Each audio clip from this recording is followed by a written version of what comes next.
नमस्कार। पिछले कुछ वीडियो में हमने पत्रकारिता का अर्थ और परिभाषाओं पर चर्चा की। इस वीडियो के माध्यम से हम पत्रकारिता के स्वरूप को समझने का प्रयास करेंगे। अब तक हमने जो भारतीय विद्वानों द्वारा और पाश्चात्य विद्वानों द्वारा पत्रकारिता की परिभाषाएं दी है, उस पर चर्चा की थी, उसे समझने का प्रयास किया था। आज के इस वीडियो में हम पत्रकारिता के कुछ स्वरूपगत बिंदुओं पर चर्चा करेंगे। उपर्युक्त या पहले हमने जो परिभाषाएं देखी है, उसी के आधार पर हम पत्रकारिता के स्वरूप को निर्धारित कर सकते हैं। इसमें पहला बिंदु जो आता है वह पत्रकार का कार्य और व्यवसाय। पत्रकारिता पत्रकार का कार्य और व्यवसाय है। पत्रकार अपने समाज में घटित घटनाओं को समाचार के रूप में संकलित करता है, अपने प्रमुख अर्थात संपादक के पास वह समाचार भेजता है। संपादकीय संस्कारों के बाद वह समाचार दूसरे दिन समाचार पत्र में प्रकाशित होता है। यही पत्रकारिता है। इसलिए कहा जा सकता है कि पत्रकार का कार्य जो है वह व्यवसाय जो है वही पत्रकारिता है। दूसरा जो बिंदु है स्वरूप को स्पष्ट करने वाला, कि अपने समय का जो ज्ञान है, अपने समय का ज्ञान, यह पत्रकारिता का दूसरा स्वरूप का दूसरा बिंदु है। पत्रकारिता अपने समय के ज्ञान का व्यवसाय है। इसमें पत्रकार और पत्रकारिता से जुड़ी सभी इकाइयों तथ्यों को संकलित करते हैं। इन तथ्यों का मूल्यांकन किया जाता है और बखूबी ढंग से जनता के सामने उसे प्रस्तुत किया जाता है। इस तरह से प्रस्तुत की गई जानकारी समाज का मार्गदर्शन करती है। अपने समसामयिक ज्ञान के माध्यम से यह पत्रकारिता समाज को रास्ता दिखाती है। इसलिए पत्रकारिता जो है अपने समय के ज्ञान का व्यवसाय है, ऐसा हम कह सकते हैं। तीसरा महत्वपूर्ण बिंदु है कि पत्रकारिता ज्ञान और विचारों की कलात्मक अभिव्यक्ति है। पत्रकारिता क्या है? तो अपने ज्ञान और विचारों का कलात्मक अभिव्यक्ति है। पत्रकार अपनी पत्रकारिता की कला से, अपने अनुभव से प्राप्त ज्ञान और विचारों को शब्द और चित्रों के माध्यम से अत्यंत आकर्षक ढंग से प्रस्तुत करता है। इसलिए पत्रकारिता मतलब ज्ञान और विचारों की कलात्मक अभिव्यक्ति है। चौथा बिंदु है जनसेवा का माध्यम।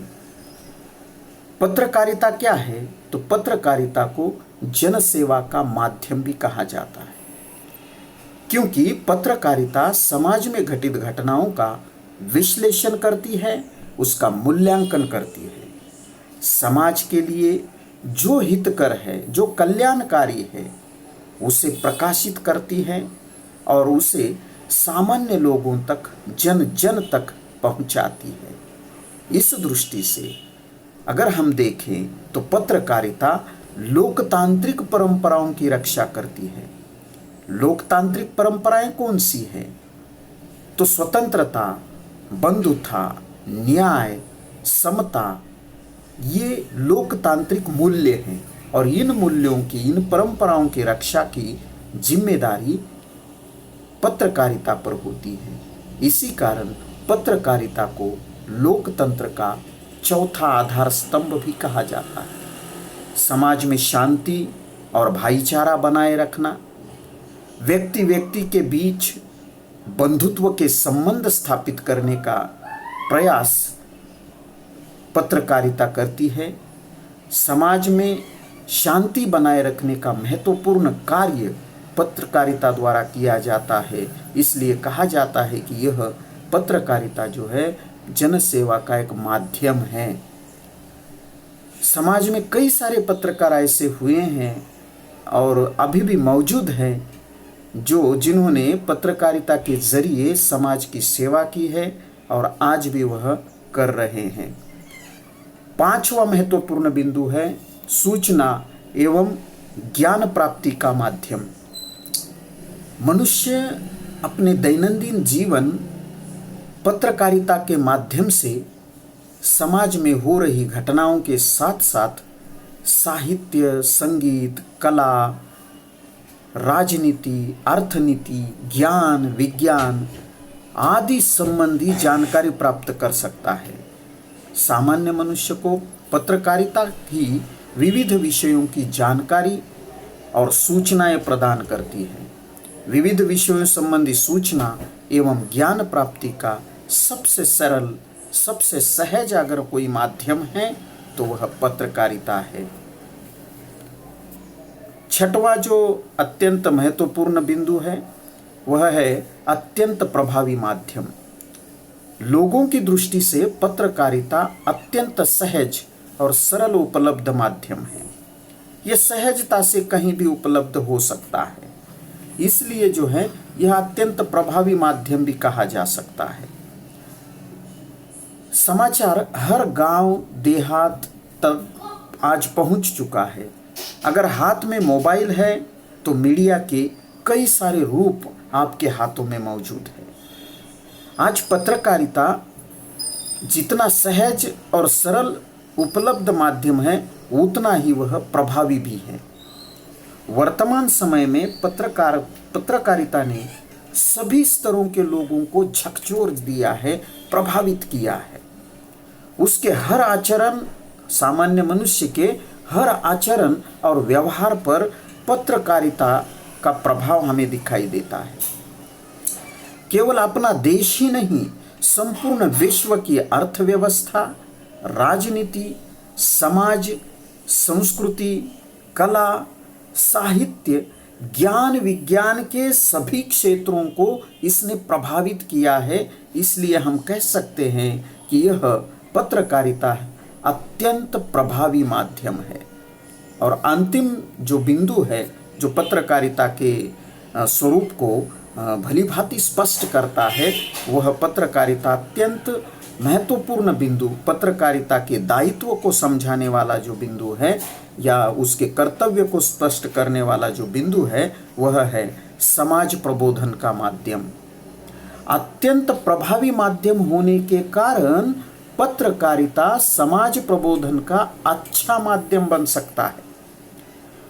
बस शर्त यह है कि पत्रकारिता और पत्रकारिता से जुड़ी पत्रकार और पत्रकारिता से जुड़ी सभी इकाइयों ने अपना कर्तव्य पूरी प्रामाणिकता के साथ निभाना चाहिए। इतिहास में हमारे देश की पत्रकारिता ने अपना यह कार्य पूरी प्रामाणिकता के साथ किया भी है। समाज पर इसका गहरा असर होता है। किसी भी तरह की समस्या को लेकर सबसे पहले आगाह करने का महत्वपूर्ण कार्य पत्रकारिता करती है।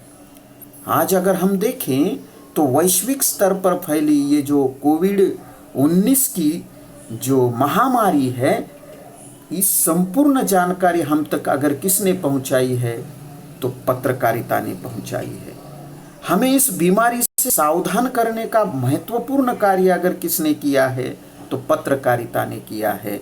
इसलिए हम कह सकते हैं कि समाज की जो कई सारी समस्याएं हैं, अंधविश्वास है, कई सारी रीति पर प्रथाएं हैं, उसे अगर दूर करना है तो पत्रकारिता अपने समाज प्रबोधन के माध्यम से अत्यंत प्रभावी माध्यम के रूप में साबित हो सकती है।